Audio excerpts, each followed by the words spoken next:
So this is another short video that I've been doing a small series of about writers in relation to their work on mental states, mental health, psychology and that kind of thing. Now today we're going to talk a bit about an author called Colin Wilson.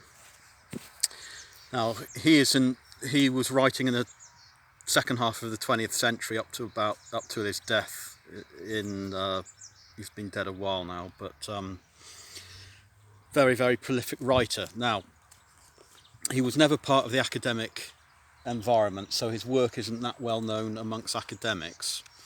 But he came to prominence in the late 1950s when he wrote this book, which I've got here, called The Outsider, and it was, at the time, a very, very popular book. We'll touch on that a bit more about that in a minute. And then after that, the success of that, he wrote several follow-ups.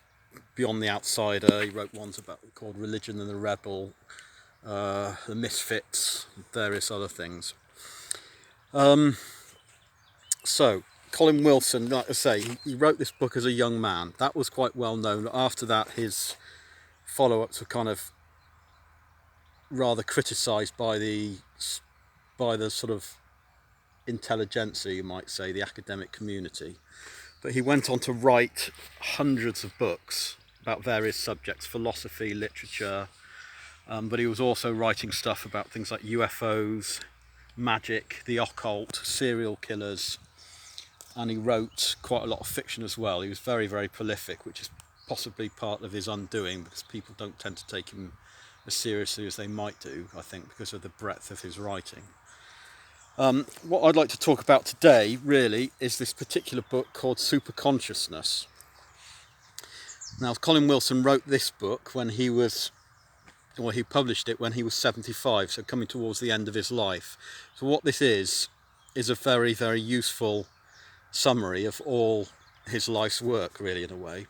He would admit himself that all of his work on the various subjects has all had the kind of this central theme, which is how can human beings make more of their lives through kind of training their brain to think positively.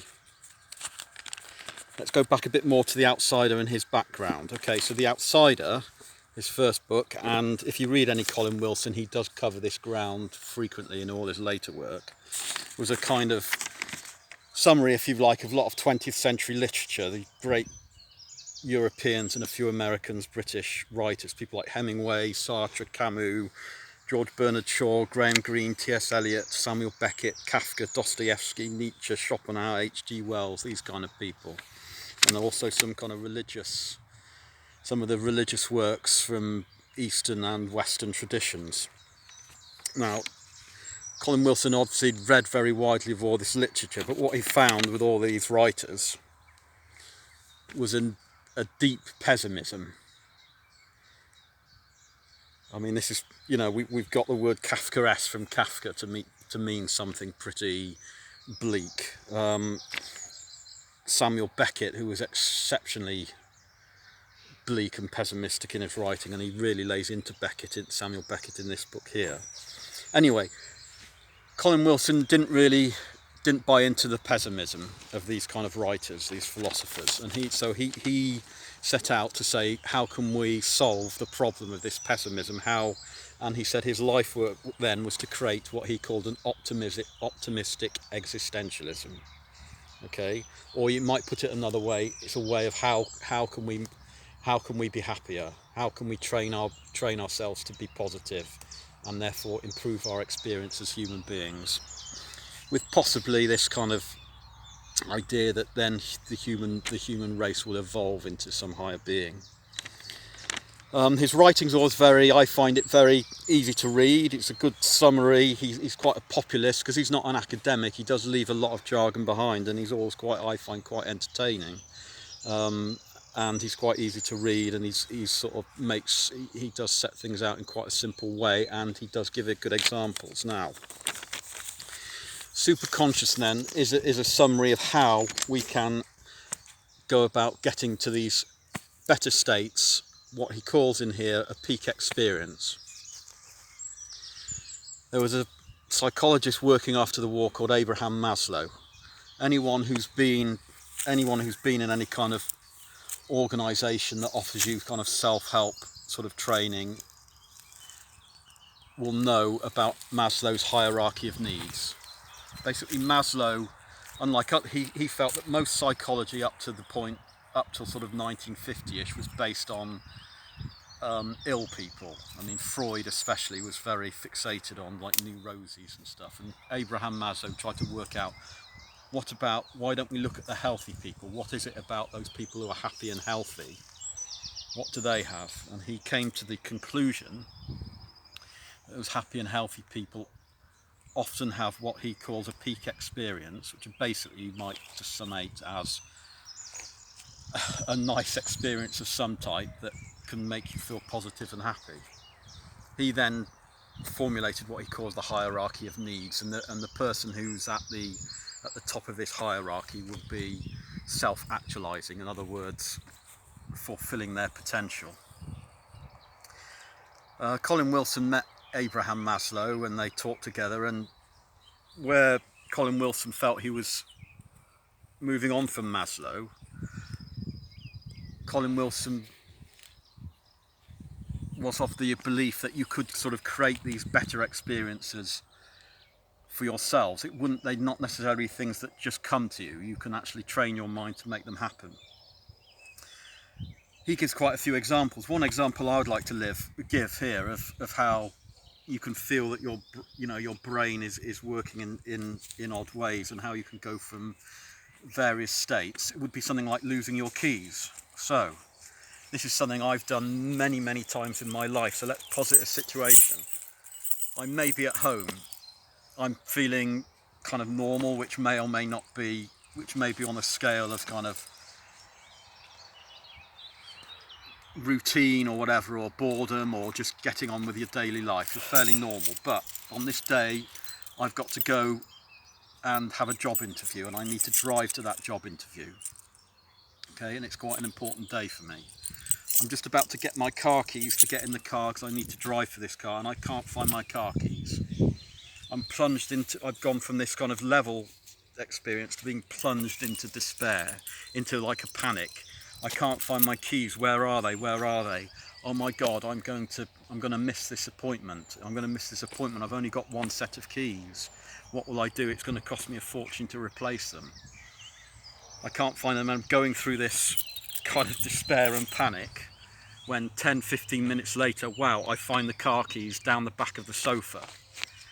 Instantly, I'm gone from this kind of despair into a feeling of absolute joy, relief and joy, and my brain is being flooded with great feelings. I'm suddenly thinking, yeah, brilliant, I found my keys, I can get to the job interview, I'm going to go and give it a real go now, and I'm enthused by it. I'm going to go and give it a go. I'm going to take this seriously, and wow, how happy I am. And we've all kind of experienced that sort of thing. Colin Wilson gives other examples of hitchhiking. His great one was, he called it the Saint in the Ox Margin. He's hitchhiking, he's in despair. The first lorry that picks him up breaks down, and then the second one does, but suddenly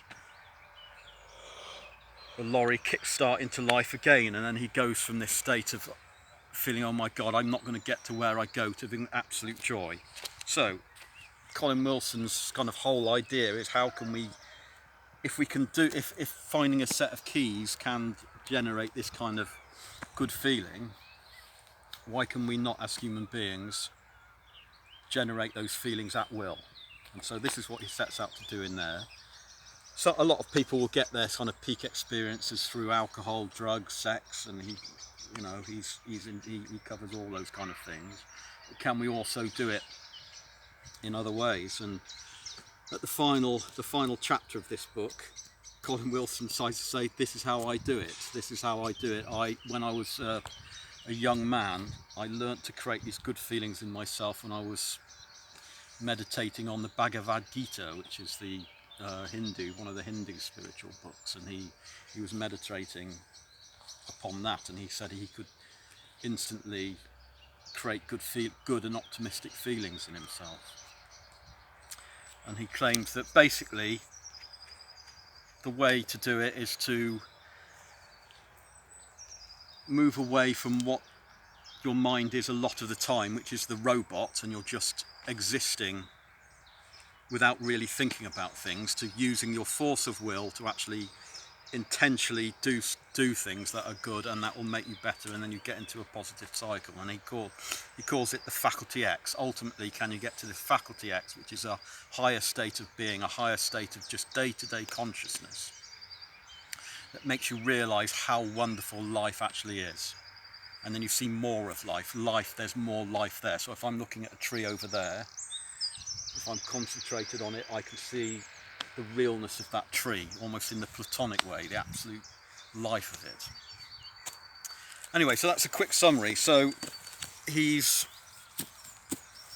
I think, worth reading, and his ideas, you know, the optimism is contrary to a lot of work, I think, on certainly from 20th century kind of philosophy and literature, which a lot of which is tend towards the gloomy side. So I certainly think he's very good, and definitely worth reading, and definitely worth thinking about his ideas of how to be, you know, a better person, how to be more fulfilled. As a last thing, I would say that I do feel that if you're in the state where you can do those kind of things, train yourself to be happier and better and have better experiences, then your kind of mental state needs to at least be above a certain threshold. That's just a thought I've got out there. And I think some people are at that threshold more easily than others, perhaps. Anyway, if you've come to the end of this video, and I'd like to thank you very much, and again thank you to my son Ned, who's taken the video again. Thank you.